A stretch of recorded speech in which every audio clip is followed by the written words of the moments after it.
Olá, leitores da coluna Fatos e Versões do Jornal Gazeta de Varginha e internautas do portal Varginha Online. Como fazemos em todas as eleições municipais de Varginha, nós entrevistamos os candidatos a prefeito de Varginha e hoje a gente tem a satisfação de estar aqui com o candidato Zacarias Piva. Um prazer recebê-lo, candidato, estar aqui conversando com você. Obrigado, Dr. Rodrigo aí da Fernandes, representante aí do portal da Gazeta e também do Varginha Online. Sempre um prazer, sempre uma grande honra estar aqui.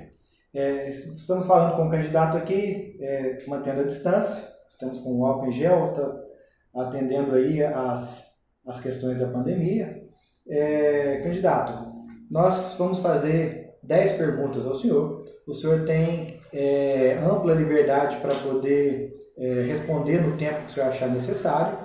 Essas 10 perguntas foram sorteadas dentre as perguntas encaminhadas pela assessoria dos demais candidatos, que nós convidamos para poder encaminhar perguntas, e também leitores da coluna Fatos e Versões e também internautas do portal Varginha Online. Essas são 10 perguntas e após nós fazermos as entrevistas com todos os candidatos, nós vamos postar essas entrevistas no portal Varginha Online, nas redes sociais do Jornal Gazeta de Varginha e também vamos abordar as respostas na coluna Fatos e Versões. Ok? Ok. Podemos começar? Pode, vamos lá. Candidato, estamos passando por uma grave pandemia com impactos na saúde, economia e no modo de vida das pessoas. Na sua opinião, quais os acertos e falhas deste governo municipal nesse processo da pandemia? E o que o senhor faria de diferente se fosse hoje o prefeito de Varginha? Olha, os desacertos não foram somente aqui do nosso município de Varginha, mas foram do Brasil inteiro, né? Quiçá do mundo inteiro. Então, a própria pandemia vem nos ensinando, né, de uma maneira que ela impõe, né? Não é qualquer gestor que impõe como é que nós vamos sobreviver de hoje em diante. Então houve sim alguns acertos, nós temos que reconhecer, e houve também muitos desacertos, né? O período de isolamento, antes, quando não havia sequer sinal da pandemia, foi um desacerto astronômico, né? Então, a partir do momento que há o contato sim da pandemia, a existência da pandemia em nosso município, aí começa a liberação propriamente dita das pessoas, né, para dar uma pausa naquelas exigências que antes não estava ocorrendo e após o momento da pandemia passou a ser mais frouxa. Então, o que nós poderíamos fazer diferente, que é um ponto crucial na nossa cidade de Varginha, foi o hospital de campanha. Eu não concordava, em hipótese alguma, de o município gastar um valor astronômico no hospital de campanha, onde que construíram-se apenas 8 leitos. Então, esses 8 leitos, obviamente, poderiam ser subdivididos, né? Colocaria 4 leitos no Hospital Bom Pastor e 4 leitos no Hospital Regional, que é onde ficaria de forma perene, para o resto de nossas vidas. Sabemos que, pelo índice de saúde, né, da Organização Mundial de Saúde, Varginha tem um déficit de leitos de 200 leitos. Então, construíram-se o hospital de campanha. Um valor que eu acho que foi aproximado em 4 milhões de reais. Então, é um valor sobremodo e que a pandemia, eu tenho certeza absoluta que ela vai passar. E ali vai ter que desmanchar e teve a oportunidade de adequar, fazer as adaptações no estabelecimento que ficasse por o resto da vida, que é o caso do Hospital Bom Pastor e o Hospital Regional. Então perdemos esse investimento que seria ideal para a nossa cidade. Pois bem, candidato, o setor produtivo de Varginha, representado principalmente pelo comércio, indústria e agronegócio, tem receio que com o impacto econômico da pandemia, o governo municipal aumente impostos. O senhor conhece a atual situação econômica do Executivo? Além disso, o senhor pode garantir que, se eleito, não haverá aumento de impostos e da carga tributária? Sim, não e por quê? Olha, Rodrigo, eu venho acompanhando a situação do município na qualidade de vereador por 2 mandatos e eu posso garantir que uma vez assumindo o poder legislativo, o poder executivo, eu não vou aumentar impostos. Eu não consigo enxergar qualquer aumento de impostos ou inventar outra espécie de impostos para o nosso município.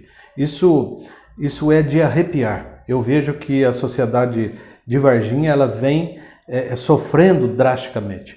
Tanto é verdade que no momento em que o governo municipal mandou o plano diretor para nós votarmos, eu votei contra o IPTU progressivo. E foi o voto condutor meu que teve a anuência dos demais vereadores. Então é uma coisa perigosíssima você falar em impostos em entrelinhas. Então eu já falo de cara para todos os varginhenses, aqueles que nos estão ouvindo, aqueles que nos estão assistindo, que no meu governo eu me comprometo em não aumentar impostos. Eu quero inovar, eu quero trazer recursos para a nossa cidade de forma que ela não necessite de aumentar impostos e aumentar sobremodo a sua receita.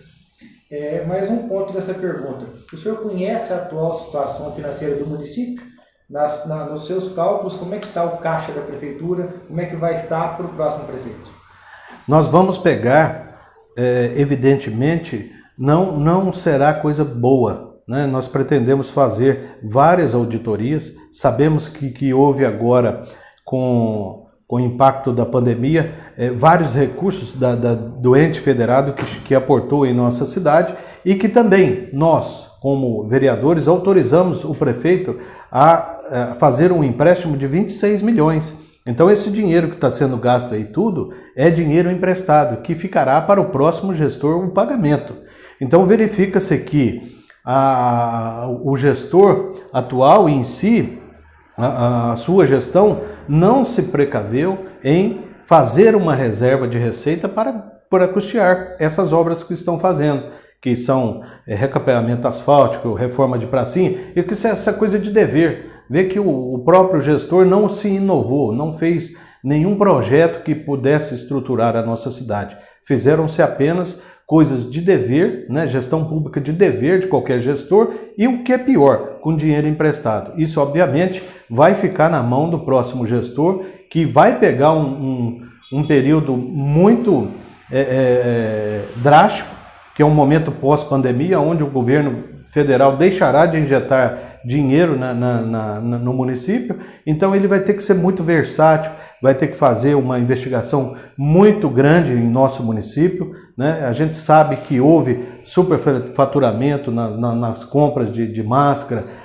outras licitações que não tiveram simplesmente a transparência na forma como contratar. Então isso tudo serão feitas várias auditorias para saber se o dinheiro público foi gasto de forma honesta. Ok. Candidato, temos na prefeitura remuneração dos servidores em torno de R$20 mil e outras categorias que nem mesmo têm plano de carreira. Como ajustar isso e garantir maior eficiência a todos os setores do funcionalismo? De igual modo, como garantir o rápido desligamento daqueles servidores que não trabalham ou que cometem irregularidades? Olha, o ponto principal de qualquer administração pública é a valorização do servidor público. Eu vejo que, por muito tempo, Varginha vem sobrecarregando de maneira até emocional os servidores públicos, né? De uma forma a perseguir os servidores, vigiar os servidores, aquilo que eles estão fazendo, para perquirir apoio político. E o nosso governo vai ser diferente. Nós vamos dar liberdade aos servidores públicos. Evidentemente que vamos banalizar, fazer a justiça no que é devido, no que concerne o plano de cargos e salários. Você vê que os professores lutam em torno de um plano de cargos e salários há muitos e muitos anos, né? Sem dizer que os que têm o plano de cargos e salários, tem muitos que são injustiçados. Ele não tem uma perspectiva de uma aposentadoria boa. ele verifica que ele está no serviço há 15, 20 anos e aquele que é recém-efetivado na esfera pública, ele tem o mesmo nível salarial. Então isso é injusto, isso tem que corrigir, você tem que trabalhar com incentivo, você tem que ver que o servidor está com um sorriso aberto, ele quer realmente servir a nossa população. Isso eu consegui fazer na qualidade de presidente da Câmara, evidentemente que trabalhando de portas abertas, levando-se uma transparência de o que é realmente o ente público e o que nós vamos fazer em torno dos servidores públicos do nosso município, valorizar aqueles que realmente querem trabalhar.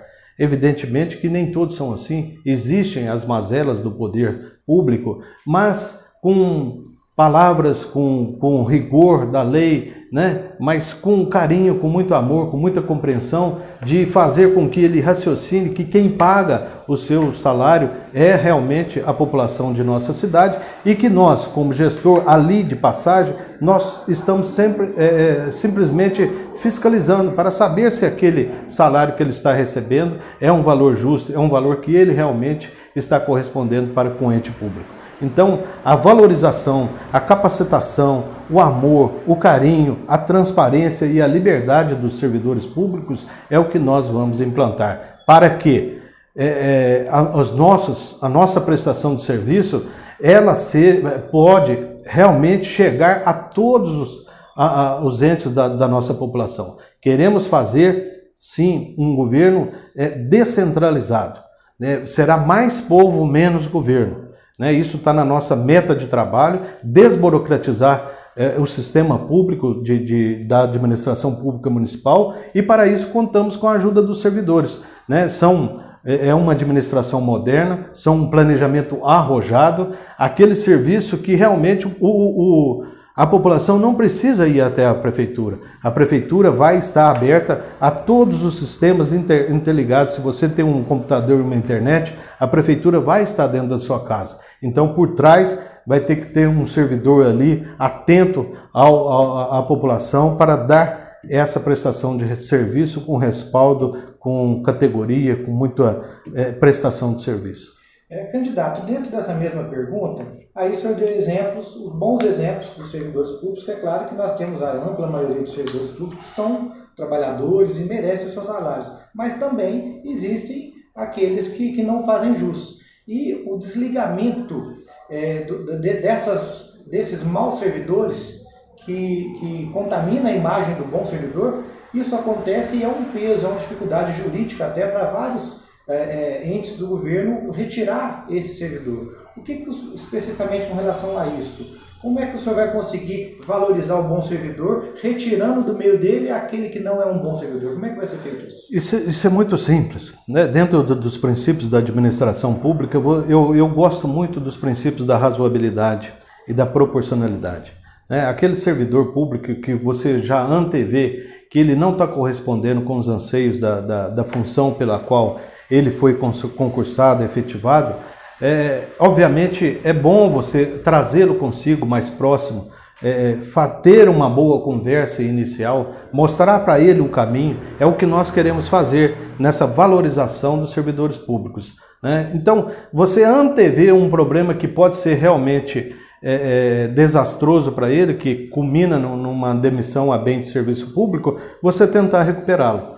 Então, aí os princípios da proporcionalidade, da razoabilidade, em você ter uma pessoa, ou nós mesmos, aquele servidor que vem dando trabalho, você realmente ter uma conversa franca, como muitos eu consegui resolver na Câmara Municipal de Varginha. Eu trouxe ali uma boa conversa, você consegue resolver muitos problemas de servidores que ele passa a apaixonar pelo cargo que ele exerce. É isso aí que nós vamos fazer. Ok, candidato. Vamos agora para a quarta pergunta. Candidato, o senhor é um vereador atuante e vem de um mandato anterior, ou seja, o senhor está no Legislativo há quase 8 anos. Como o senhor avalia, de modo geral, a atual administração? Olha, a administração, ela foi, na minha avaliação, ela teve uma nota 5. Ela foi pífia. Nós perdemos vertiginosamente para Poste de Caldas e Pouso Alegre. Uma cidade menor nós acabamos perdendo para ela também, que é extrema, a nível de desenvolvimento. Então isso nos revela, que são índices, isso nos revela que a administração ela deixou de ser arrojada, ela não apropriou daquilo que ela tem de mais valor, que é a própria cidade de Varginha. O gestor não conseguiu fazer a leitura da identidade, do potencial que Varginha é, para simplesmente colar nas administrações de Pouso Alegre e de Poços de Caldas. Nós perdemos nesse aspecto.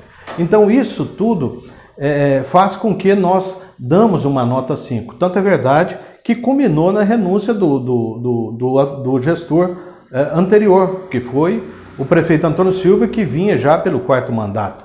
Então isso foi decepcionante. Então eu não posso dar uma nota acima dessa forma. Tanto é verdade que ela deixou, né, de forma induvidosa, que essas obras corriqueiras de recapeamento asfáltico, de conserto de pracinha, de construção de ponto de ônibus, fizesse no pleito eleitoral, né, de manifesta má-fé para com a população de Varginha. Então nós temos que ter essa envergadura de dar essa nota, muito embora na época nós apoiamos muitos propósitos do prefeito Antônio Silva, mas culminou num total fracasso. Candidato, vamos para a 5ª pergunta. Candidato, nesses 7 anos em que o senhor esteve no Legislativo, o senhor foi um dos principais apoiadores deste governo municipal, votando com o governo na maioria das matérias. Contudo, hoje o senhor é adversário do candidato à reeleição e prega mudanças na forma de administrar Varginha. O que mudou? O senhor errou ao apoiar o governo nesse tempo? Olha, eu posso dizer que eu vinha apoiando o governo até a sua reeleição. E passaram-se algum tempo, um ano da administração do Antônio Silva, eu já comecei a não rebelar, mas demonstrar uma certa responsabilidade ao nome de Zacarias Piva, né? Eu posso dizer dessa forma porque uma coisa é o candidato, outra coisa é a pessoa do candidato. Eu já me projetei como candidato a prefeito lá naquela época. Então, eu teria que ficar livre do grupo político pela qual eu estava apoiando. Então, eu não tinha outra razão de ser, a não ser procurar um caminho para conseguir esse intento. E lá nos idos de 2000, na época da eleição de deputado, de governador, que foi em 2018, não é isso? 2018. 2017, quando eu acabei a presidência da Câmara, eu já comecei a procurar caminho de estar candidato a deputado. Não por querer dizer que eu seria eleito candidato a deputado, eu estava muito longe disso, né? Mas justamente para desvencilhar, sair das garras da velha política pela qual eu estava. Então, o primeiro caminho foi isso. Então, eu chegar para o maior deputado que nós tínhamos em nossa cidade e dizer na cara dele, falou assim, eu também serei candidato a deputado, né? Então, ali já houve um desentendimento político, né?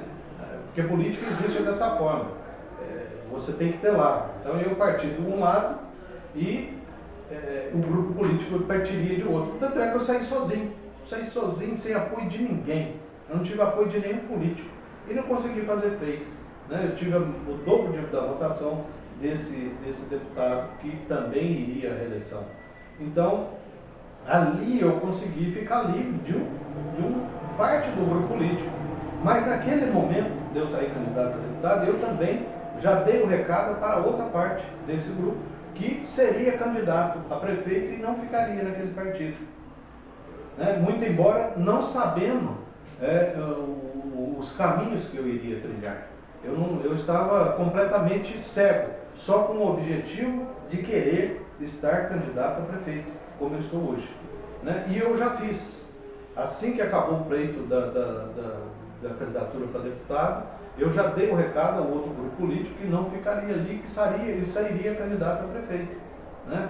Então isso tudo me trouxe uma independência política muito grande. Eu estou livre de muitas empecilhos que antes me dominavam. Eu não poderia dar um passo, eu teria que dar satisfação. Eu não poderia ir em algum lugar que eu teria que dar satisfação. Tinha as pessoas me vigiando. Então hoje eu consegui assumir uma liderança política aqui em Varginha que é muito considerada. Eu gosto de citar o grande amigo Júlio Caselato, porque foi um político aqui da nossa cidade, um político tradicional, um homem honrado, um homem que eu sempre admirei na política, e ele me chamou a atenção. Na época, falou assim: ô Piva, eu estou vendo a sua mexida política e você está fazendo errado. O prefeito não vence sem grupo e você está sozinho. E realmente eu fiquei literalmente sozinho, né? Porque eu saí do grupo político e fui sozinho, né? Para onde que eu iria? Mas eu levei isso para casa, esses ensinamentos do Júlio Caselato, e passei a estudar os políticos de nossa cidade, quem governou a nossa cidade, né? Então passei a governar fulano de tal como um político que foi prefeito de nossa cidade, um político de grupo, né? Outro prefeito que foi um líder, ele não tinha grupo, mas era um líder. Então eu me qualifiquei como líder. Eu falei assim: o líder arruma o grupo. O prefeito que é de grupo, ele não se alça. Então eu consegui, graças a Deus, né, sair do nada e conseguir o maior grupo político aí de qualidade, né? Não é maior, mas em qualidade. Hoje eu tenho o maior tempo de televisão. Uma coisa que antes, você jamais poderia pensar que Zacarias Piva conseguiria o que eu consegui. Então isso é um feito histórico para mim. Eu posso dizer que eu venci esse primeiro round contra mim mesmo, né? Pensando que eu poderia ser capaz e como eu fui capaz. Tendo em vista esse histórico que o senhor passou, então quer dizer que o senhor, dentro desses 7 anos que o senhor já tem como vereador, em algum momento o senhor errou em apoiar esse governo ou ações desse governo? O senhor tem alguma coisa que o senhor se arrependa de ter apoiado Não, eu fiz tudo com espírito público mesmo. Até então eu estou como político e eu não tive nenhum interesse para me favorecer. Tanto é verdade que eu não tenho nenhum cargo político, né?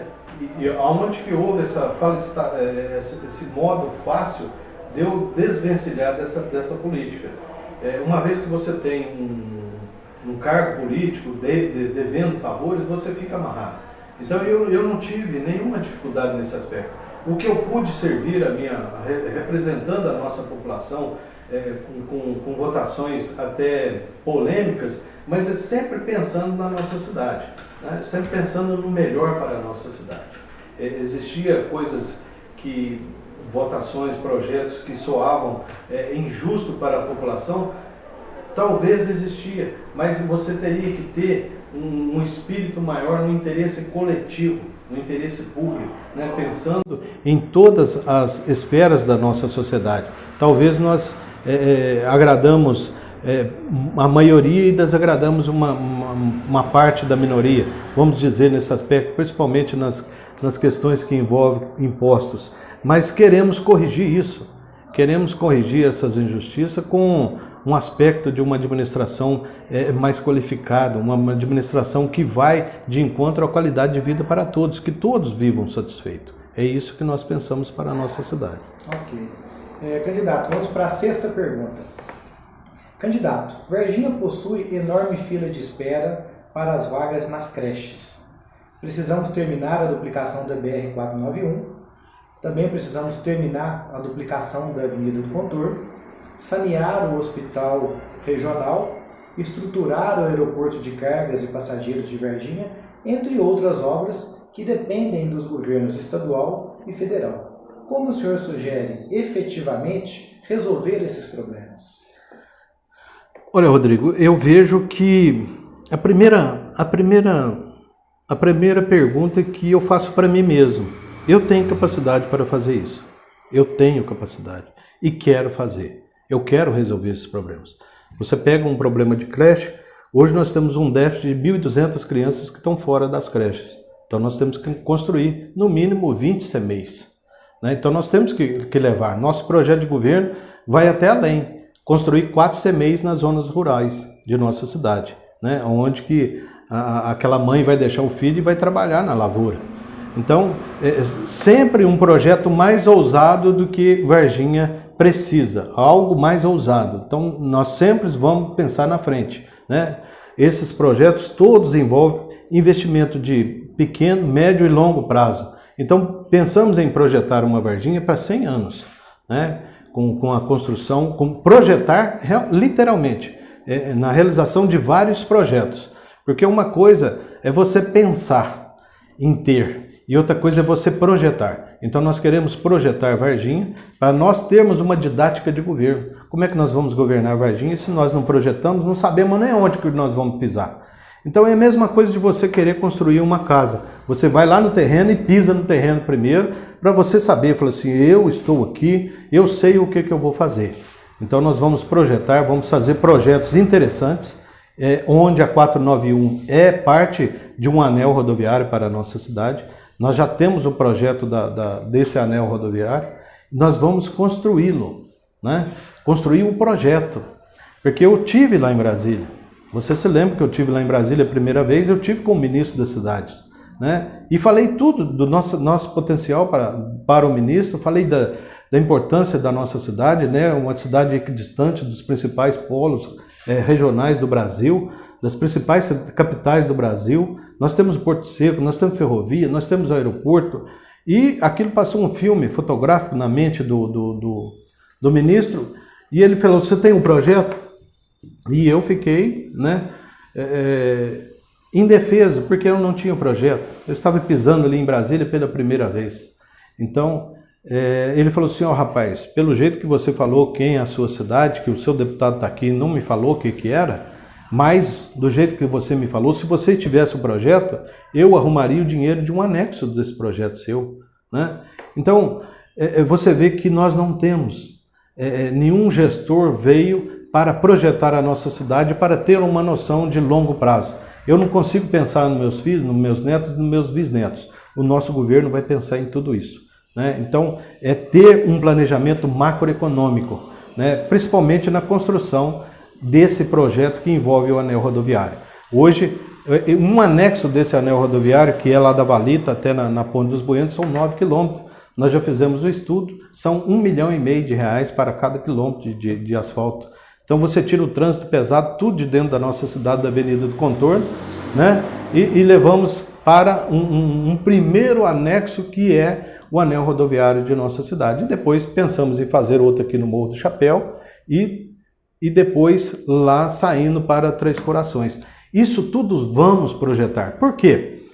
É uma forma de nós organizarmos a nossa cidade, o crescimento da nossa cidade, para ela não ficar desordenada, porque gestor vai passar, eu vou passar. Mas a partir do momento que nós nortearmos a nossa cidade, dizendo que ela vai crescer dessa forma, e nós delimitarmos a classe A, B, C e D nos seus bairros, né, a estrutura dos seus bairros, como que eles vão ser construídos, o distrito industrial, aonde que ele vai ser construído, você ter um limite para isso, numa visão de 100 anos, aí você começa realmente a dar a identidade que Varginha sempre teve, que é um grande polo regional, né? Então você está com uma governabilidade projetada para 100 anos. Né? Sem contar os principais pontos de gargalhos hoje da mobilidade urbana, né?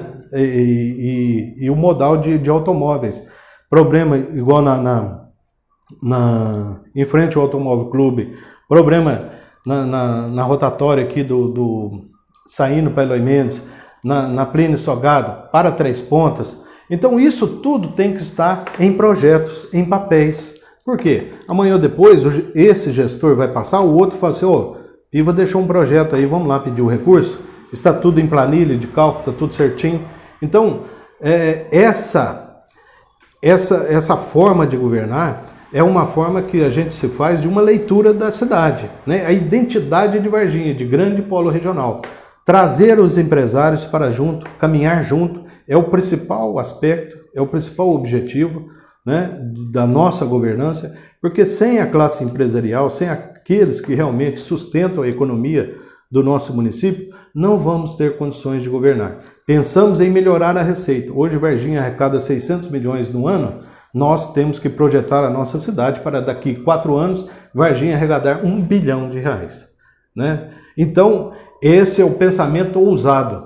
Se eu não conseguir 1 bilhão, que eu consiga 800 milhões, mas eu consegui melhorar a receita do município sem o principal, que é aumentar os impostos, né? Eu consegui trazer a classe empresarial e comecei a girar a cidade na classe empresarial, na classe empreendedora, voltada ao meio social, à saúde, à educação, tudo girar no mesmo aspecto voltada para o desenvolvimento econômico da nossa cidade.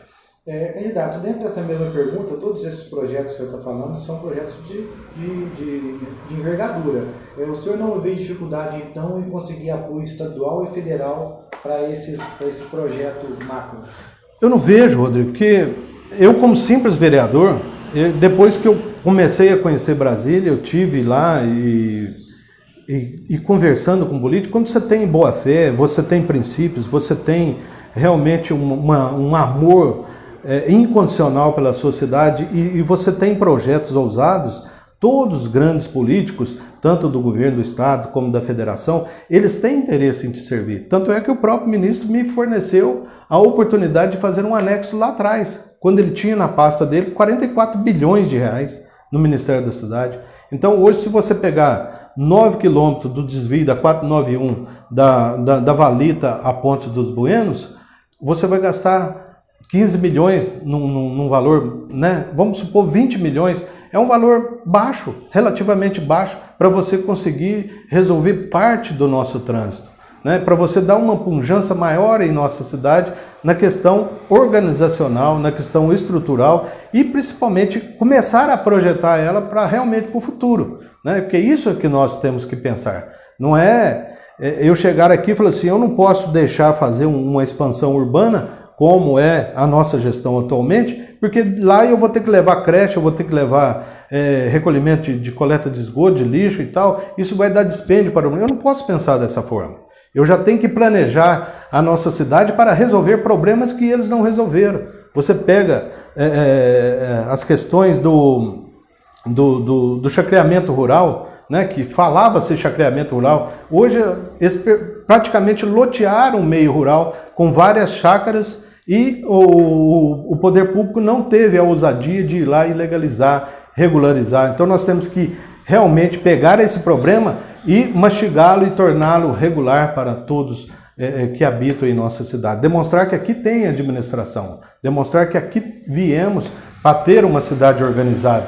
Não deixar esses problemas cada vez mais serem vindo a ser problemas depois que não tenham solução plausível, né? Outro aspecto que eu vou dizer para você, que o nosso sistema de governo será mais população e menos governo, é uma lei de regularização de imóveis, né? Que nós, no decorrer de 30 anos, nós venhamos com isso aí. Um político querendo se vangloriar que ele vai fazer a lei de regularização de imóveis, certo? Daqui 2 anos, daqui 1 ano, e nós sempre tivemos isso aí. Então, no nosso governo, o que nós vamos fazer? De 2020 para trás, regulariza-se tudo, quando quiser, de acordo com a norma do Código Civil. Isso é normal. 2021 para frente não se regulariza mais nada. Você tem que fazer de acordo com o seu arquiteto, com o seu engenheiro, porque senão ele vai ser punido, né? Então vamos otimizar essa prestação de serviço que hoje fica burocrática, né? Você, para construir um projeto da sua casa, um projeto simples, você tem que submeter ao poder público e lá ficar por 6, 7, 8 meses para sofrer aprovação. Então nós vamos acabar com isso. Hoje você vai contratar um arquiteto ou engenheiro, ele vai submeter o seu projeto dentro da sua casa, do seu gabinete, ao poder público e já vai recolher as tarifas, as taxas e já vai sair com a alvará de construção. Depois eu vou lá fiscalizar as obras. Então a responsabilidade vai cair no engenheiro e no arquiteto. Isso são coisas modernas, são coisas que desburocratizam. Por que nós falamos em desburocratizar? Porque a burocracia, ela tem uma irmã gêmea de palavra. A palavra chama-se corrupção. Tudo que envolve burocracia existe a corrupção, né? Não estamos falando, não vamos nominar quem ou aquele, Mas tudo que demora no poder público envolve-se corrupção. Então nós vamos otimizar essa prestação de serviço em todos os modais para que você não saia da sua casa para ir até a prefeitura e ter uma guia de alvará, você ter um boleto para você pagar. Então vamos acabar com isso, né? A própria pandemia hoje nos ensinou esse aspecto, que você pode realmente utilizar muitos sistemas digital aí para você conseguir uma eficiência muito grande na prestação de serviço público. Ok, candidato. Vamos para a 7ª pergunta. Candidato, a exemplo do prefeito que busca a reeleição, o senhor também tem o apoio de autoridades federais. Um deputado federal do PSL e, inclusive, um senador do Democratas. Além de apoio de partidos e lideranças políticas locais. Muitos dizem que a construção de um arco amplo de alianças representaria um loteamento de cargos aos deputados, partidos, lideranças políticas locais em caso de uma vitória. O que o senhor diz quanto a isso? Olha, é uma coisa que eu sempre rebati, Rodrigo, e eu tenho o maior prazer, uma honra para mim estar na qualidade de candidato a prefeito na altura que eu cheguei, né, com um elo aí de ligação, de uma coligação com 6 partidos, ter realmente esse apoio, né, do jovem deputado federal Charles Evangelista, do também jovem senador Rodrigo Pacheco. Mas o ponto que me honra nesse aspecto é que eu não prometi nenhum cargo. Eu não tenho nenhuma secretaria rifada. Aliás, eu quero reduzir o número de secretarias, né? Eu quero otimizar tanto a prestação de serviço público que eu não prometi nada para ninguém e não quero prometer, né? Por quê? Eu quero ter liderança, eu quero ter liberdade de governar a minha cidade, né? Acima de tudo, com mérito.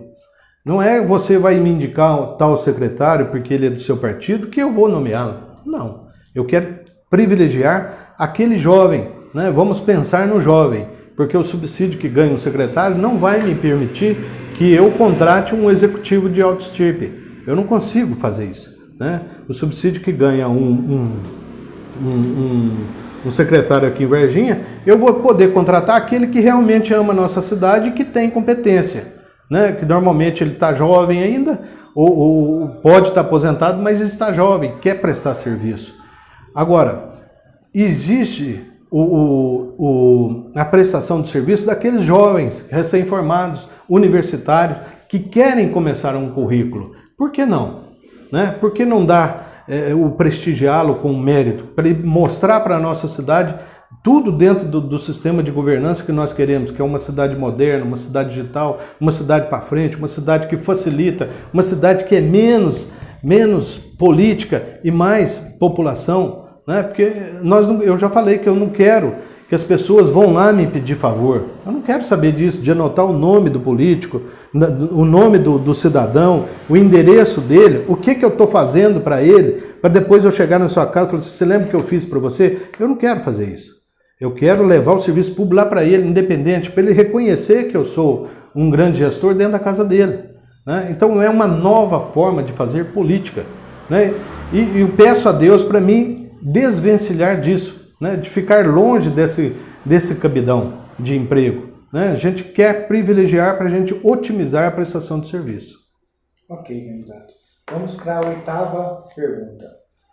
Candidato, a Procuradoria do Município paga altos salários e benefícios a muitos de seus membros. Contudo, o índice de sucesso e agilidade das ações envolvendo o município é baixa.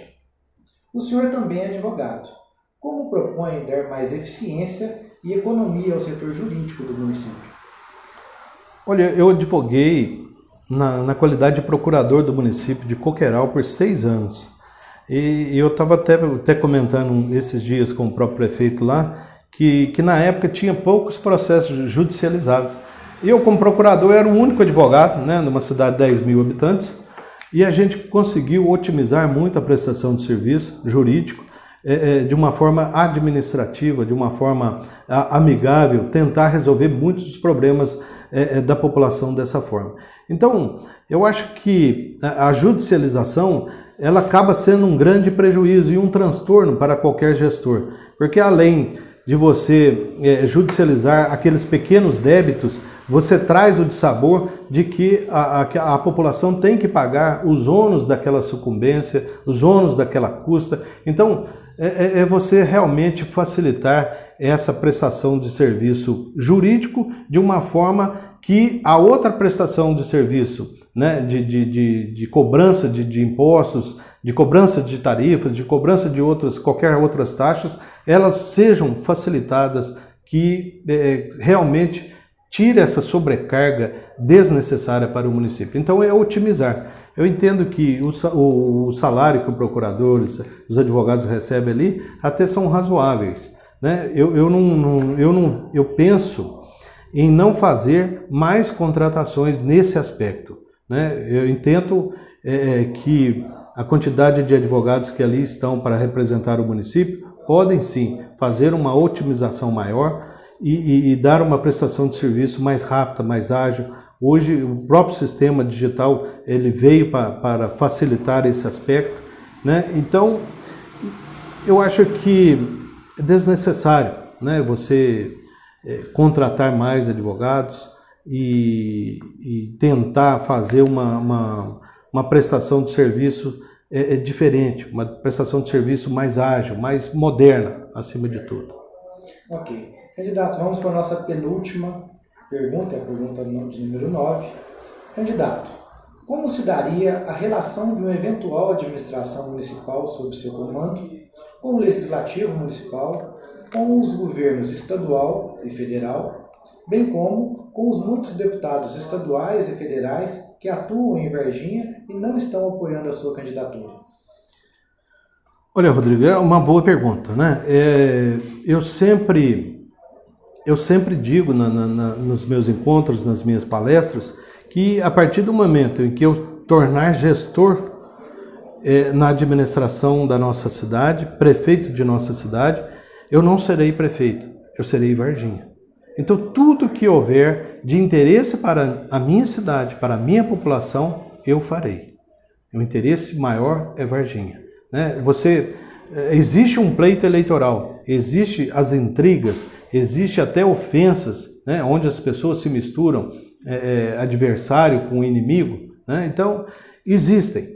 Mas a partir do momento em que a gente se torna gestor e que a gente ama essa cidade, a gente tem que lutar por Varginha. O que for bom para Varginha, a gente tem que lutar. Eu digo um exemplo da duplicação da 491. Na época, a gestão pública aqui, por ser o governador da parte contrária, sequer foram lá conversar. Sequer tiveram um diálogo. Isso não pode haver, né? O governador pode ser de oposição, mas ele não é seu inimigo. E eu não tenho dificuldade de fazer isso. Eu vou em quem quer que seja para corresponder aos interesses da minha cidade, que é Varginha, né? Então, a primeira coisa é o interesse público. Depois vem as outras mazelas. O deputado que quiser interpretar de outra forma, ele que se interprete, mas eu vou lutar pelos interesses da nossa cidade. Ok. Candidato, vamos para a última pergunta, pergunta de número 10. Candidato, o senhor foi presidente da Câmara de Varginha, que possui dezenas de cargos de confiança nomeados sem concurso, em percentual bem maior do que no Executivo Municipal. Problema que não foi resolvido na sua gestão e ainda permanece na Câmara. Além disso, a Câmara devolve milhões de reais ao Executivo todos os anos. Na sua opinião, a Câmara Municipal de Varginha gasta muito ou gasta mal os seus recursos? O que o senhor fez para melhorar isso? Olha, eu diria que a Câmara de Varginha é muito enxuta, Rodrigo. Em comparação à maioria das câmaras aqui na nossa região, eu diria que Varginha está ótima, está bom, né? Existem os cargos de confiança, deveria existir até mais, se você pensar bem, né? Um vereador ele tem que ter um assessor direto. Eu não tive um assessor direto, né? Então, isso faz falta. Qualquer político ele tem que ter um assessor direto, uma pessoa que corre atrás. Então, eu sempre tive esse déficit, né? Não é que eu fui menosprezado lá na época ou agora, não. Eu acredito que deveria ter uma transparência nesse aspecto de que cada vereador deveria ter um assessor direto, uma pessoa que realmente ficasse por conta do vereador fora da Câmara ou dentro da Câmara. Isso é coisa normal, rotineira. é o interesse do político. Ele está ali representando uma parcela considerável da nossa população.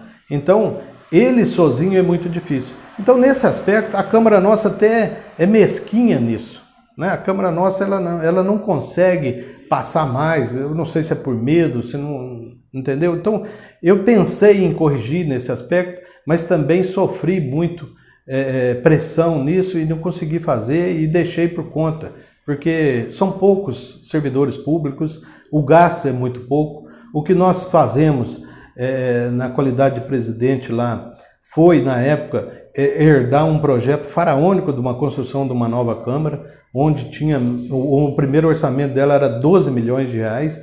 Então nós tivemos a capacidade, tivemos a hombridade de rever em 2017, numa crise de recessão que nós estávamos passando, não seria plausível os vereadores construir uma Câmara de 12 milhões iniciais que poderia chegar a 20 milhões. Né? Será que nós estaríamos aqui hoje? Essa seria uma pergunta até para se fazer. Então tivemos a ousadia, né, a responsabilidade com a coisa pública de arquivar esses projetos e não construir essa Câmara, relegando para um futuro onde a gente poderia ter maior sobra no dinheiro público para se fazer. Pensando até que aquela Câmara que ali está, que é um patrimônio histórico, nós fomos lá e reformamos por menos de 100 mil reais, trocamos o telhado, fizemos o trabalho no piso e ficou uma casa apresentável onde que todas as pessoas que vêm de fora, elas tecem elogios à Câmara que nós temos. Então, são momentos de se pensar com muita responsabilidade e não se pensar pequeno. O vereador é aquilo mesmo, ele não tem como passar mais, ele não tem como dar mais, ele é muito limitado, ele fica mais na função de fiscalizar, legislar e na maioria das vezes ele fica amarrado. Então, quando a gente se passou naquela casa ali, temos o segmento, né? Fizemos a nossa parte, de maneira austera, de maneira até de antever a devolução do 10º, destinando 2 milhões para o Hospital Regional, destinando 1 milhão para o Centro de Oncologia, que é o Hospital Bom Pastor. Então, isso são administrações básicas, né, que a população enxerga que aquele gestor que ela votou, ele faça em função do bem maior, que é o interesse da coletividade. Ok. Candidato, a gente está caminhando para o final. O senhor tem 1 minuto para poder fazer suas considerações finais para os nossos leitores da Gazeta de Varginha, da coluna Fatos e Versões, e para os internautas do portal do Varginha Online. Eu queria deixar uma mensagem de esperança a todos os varginhenses em nosso nome. Esperança que tem uma palavrinha logo adiante, esperança e fé. Fé que nós possamos fazer uma gestão pujante, uma gestão arrojada, uma gestão que vai de encontro, como dito, à identidade da nossa cidade de Varginha, correspondendo a ela o grande polo regional que ela deixou de ser. Então, voltando Varginha na vanguarda do desenvolvimento, né, com planejamentos ousados, na qualidade de vida da nossa população, principalmente na reestruturação da nossa saúde, na reestruturação das nossas escolas, pensando sempre num futuro próximo, nas pessoas mais sorridentes, nas pessoas com maior condição de vida para que se viva aqui em Varginha. Então temos como princípios Deus, a família e trabalho. Não vamos abrir mão desses princípios, porque sabemos que esses princípios é a chave do sucesso de qualquer administração. Então, meu agradecimento especial a todos os varginhenses e podem confiar no trabalho desse digno advogado e vereador de nossa cidade, que hoje se alça a estar candidato a prefeito de nossa cidade. Muito obrigado, Rodrigo, pela a oportunidade dessa entrevista. Muito obrigado também ao Varginha Online e o nosso cordial bom dia. Obrigado. Bom dia ou boa tarde. Agradeço a todos, aos nossos leitores, a todos os nossos internautas e até a próxima entrevista. Até mais.